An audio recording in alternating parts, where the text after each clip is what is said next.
এদের তো কোনো শিক্ষা নেই, লাজ লজ্জা নেই, কোনো শিক্ষা নেই।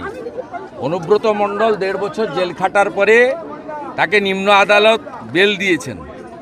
ভাষা দেখুন, বাঘ নাকি ফিরে এসছে, ফিরহাদ হাকিম বলছে।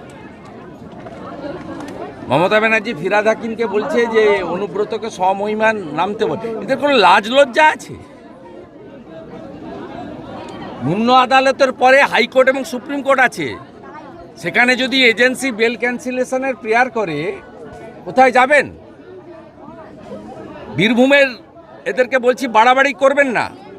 মোহাম্মদ বাজারে যে জিলোটিন স্টিকের কেস এনআইএর, তাতে আশিস ব্যানার্জির ভাইপোর নাম আছে, শুভাশিস ব্যানার্জি, তাতে ইসলামের নাম আছে, বড় ঠিকাদার, নলহাটির এমএলএর নাম আছে, বিকাশ রায়চৌধুরীর নাম আছে এবং অনুব্রত মণ্ডলের নাম আছে। তার সিকিউরিটিকে ডেকে জেরা করেছে সায়গলকে নাই।